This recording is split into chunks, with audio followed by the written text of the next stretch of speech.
It's just JP would like to thank my friends BETUS. If you love basketball and sports gambling like I do and want to merge both of them together, click the link down below in the description. Use the promo code JOIN125. You get a 125% sign up bonus up to $2,500. You can bet anywhere on the go on mobile, get paid really fast. You can also do live betting with the early and the best lines, especially with March Madness and the NBA playoffs around the corner. All you need to do is go to my friends BETUS and use the promo code JOIN125. Now let's go ahead and get back to our favorite reaction video.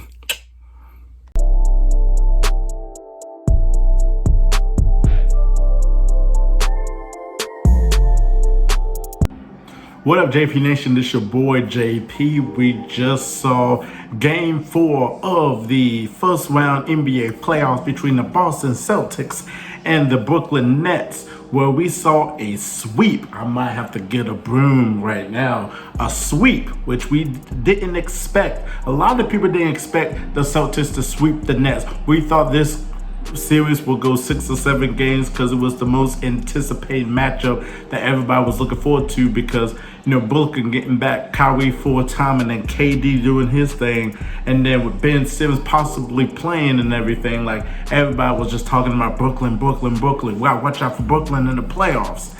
But the Celtics, like I said, the Celtics is a much better team because of their defense. That's their identity, is their defense.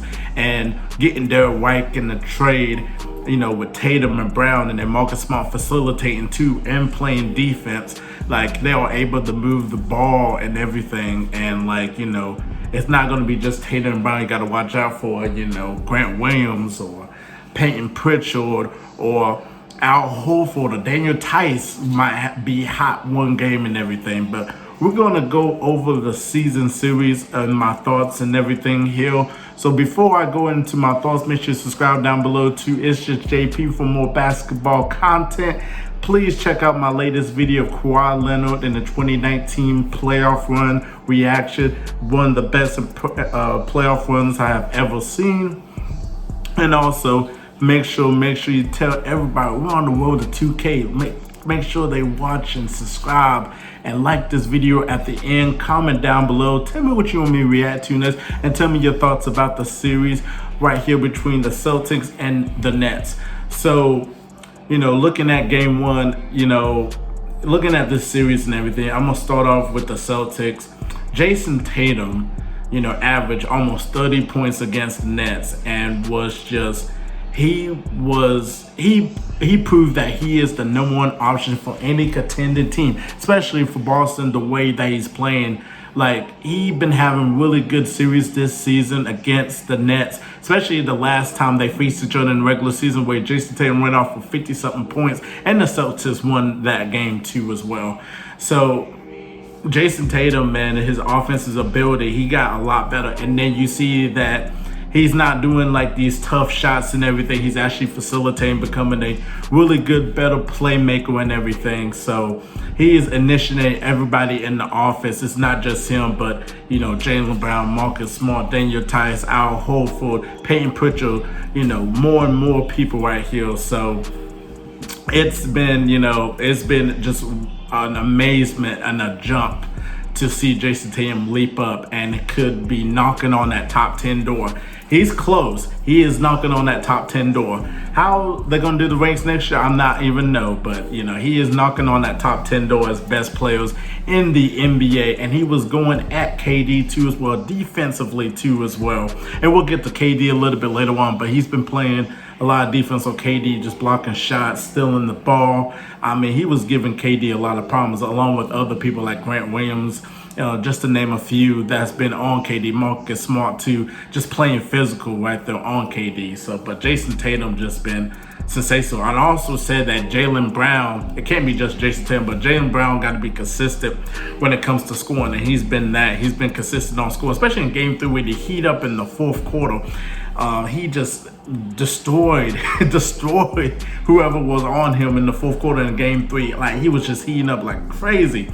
And then he hit a couple good big shots in the 4th quarter too as well. But he's been really consistent, averaging 20-something points a game, which we really need him to do, because he's always been one of those type of players that you'll see, him get like 40 points, and then another game he's gonna get like 10, 12, 14 points. He's just not being consistent. We needed him to be consistent this series, and that's what we got. We got Jaylen Brown in terms of consistency. It's not them two, but also Marcus Smart, his defensibility, his facilitating. Yeah, he had 12 or 14 points. The first game, he had 20-something points. You know, he improved as a three-point shooter, and, you know, winning Defensive Player of the Year. He's one of the best defenders in the NBA, will guard anybody, head up and everything. And him in game 4, he was huge in the fourth quarter. Huge, especially when Jason Tatum went out because of 6 fouls. He's been huge, hitting shots, hitting three-point shots, playing defense, and hitting clutch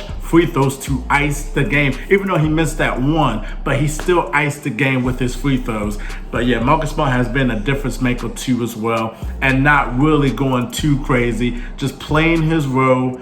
You know, not acting like he's the big three in terms of scoring, but, you know, he is one of the big three, but he does it in other different ways too as well. So, you know, definitely Marcus Smart was huge. Also, all the help that they have too as well. Like in the first game, Al Horford had was in double figures. Daniel Tice, you know, just to name a lot of people. Peyton Pritchard had an amazing game 2 or game 3. I mean, everybody from the Celtics really stepped up, and this is without Robert Williams, Time Lord. I mean, he's been huge this season in terms of defense. He'll probably end up being on the all defensive team. He is so good in the development. I can't wait to see what Boston will do with him in the future with his ability. You know, it was going to be tough, but like you had other people being able to play defense and just next man up and everything. He played, I think, 1 game this series though, but you know, he's been fantastic all season, and you know, they're looking for him. Especially whoever we get, I think it's going to be the Bucks. So when the Bucks come into town, we definitely need Time Lord to be 100% healthy though, and not risk this injury and everything. So definitely shout out to Time Lord this season. But yeah, I mean, the Celtics just wanted more. You know, the game winner by Jason Tatum in game 1, that was just a collapse. The Nets are not great defensively. Like, you could just tell they're not a great defensive team. They have a couple guys, they have maybe a couple people that can play defense, but they're just not a great defensive team. You see in game 1 the collapse. You know, KD not looking when Jason Tatum cut into the basket to get the game-winning layup. That was bad on KD. Kyrie playing bad defense on a couple of occasions. I mean, the Nets team are not great defensively. They are really not great defensively. In terms of scoring, it was tough for them to score. You know, Kyrie had an amazing game 1. KD didn't show up at all that game. I mean, this, you know, when you look at KD's numbers, you look at the field goal percentage and everything, it's not great. It's really not great. Like, this is the worst stretch I've seen KD play, except for tonight. He came out and left everything on the court in game 4, but still percentage-wise on the three-point shot was not that good, but he still left everything on the floor and played really good basketball. This is the best game of Kevin Durant this series, but in terms of those stretches, it's just been just awful, just really awful. Him and Kyrie in game 2, which is awful, just looking at it. You know, it was just not him. It was just not him. Oh, not game 2. Was it game 2? Yeah, game 2. It was just not him. And, you know, the Celtics was just double teaming physically. The coach did a really good job. He did a really good job on KD in terms of because he coached them in Olympics. He coached them last year with the Brooklyn Nets. So he's seen a lot of KD and see what he likes to do and what they could take and everything. So, you know, shout out to the schemes and everything that the Boston Celtics did too as well. I think the X factor will go forward with the Celtics will be Grant Williams, because Grant Williams could defend and could hit the three-point shot. I forgot which game it was. I want to say it was game 2 or game 3. He was 100% from the floor, 6 for 6. Like, he was just unbelievable. Like, he will be the X factor going forward, because I said the X factor would be Marcus Smart, but he's gonna exceed that expectation. So now the X factor would be Grant Williams. If Grant Williams could go off and hit shots like he did in game 2 or game 3, and then what he did tonight too as well, I think the Celtics is going to be a team that's going to be hard to beat because everybody's clicking on all cylinders too as well. Because Tatum's going to get his points. Jaylen Brown just still got to be consistent. If Marcus still plays his role, defend, facilitate, and get his points too as well. Grant Williams hitting the 3-point shots. The Celtics is going to be a hard team to beat in these playoffs. You know, them coming out the East, I mean, that's going to be that. I mean, I think they have a chance. They have a chance. Will they be an NBA title contender? They have a chance. They really have a chance. You know, ever since December, you know, when they played defense and was facilitating, passing the ball, they've been on the run. And it's just been incredible just to watch. And Tatum just been blossoming. He's going to be first team all NBA too as well. So I think, you know, they're going to be a tough team to beat. Now, they got Milwaukee in the next round. We'll see what Milwaukee does. And this is good. And we don't even know how long Middleton's going to be out. So that's going to be challenging. But, you know, you got Giannis. Who's going to stop Giannis? You know, that's going to be interesting. You know, Grayson Allen just exceeded, you know, after Middleton went out. Grayson Allen has been playing wonderful basketball. And then you have Bobby Portis and, you know, Drew Holiday. Like, this one is going to be a really good series. I cannot wait for it. But yeah, KD's legacy. You know, I'm not going to be harsh on him like other people was, you know, in terms of, well, you know, he's not a champion. He's still a champion at the end of the day, 2-time champion, 2-time finals MVP. So I'm not going to disrespect him in any way, but it just seemed like he just choked. He choked, especially like, you know, when Brooklyn was coming back in game 4, like in that fourth quarter, they were exploding. And then when he got fouled, and then you're like, okay, KD is going to hit these 2 free throws and make it close. And when he missed that second one, I knew exactly that Boston is going to take advantage and got them 2 points on it by Al Horford with the tip back.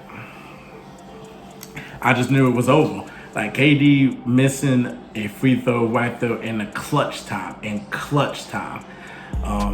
So yeah, his status as best player in the world. I mean, Giannis is knocking on that door. Could be overstepping that boundary right there as the best player in the world, but you know, like he got to figure something out next year. Though he really have to figure out something next year. I mean, that was just a terrible series for him, and you know, kudos to the Celtics.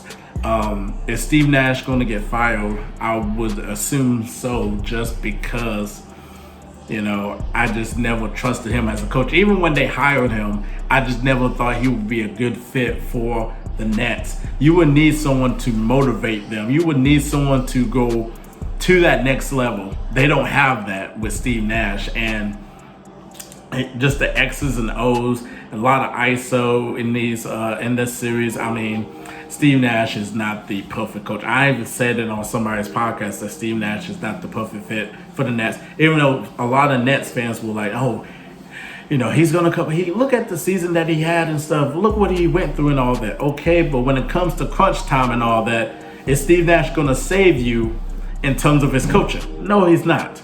No, he's not. And you just saw that he got swept right in the first round with Kyrie and KD on the team. It just shows you. It really just shows you. But yeah, man, kudos to the Celtics.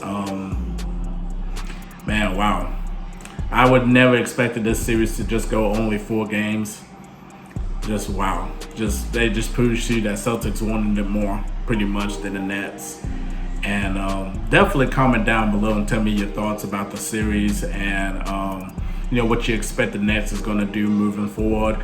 How you think the Bucks versus Celtics is going to play out in the second round. Please comment down below. Make sure you like this video subscribe down below to ItzJustJP for more basketball content on the way to 2K. Cannot wait. Thank you all so much for the love and support you have given towards this channel. And we out of here. Peace.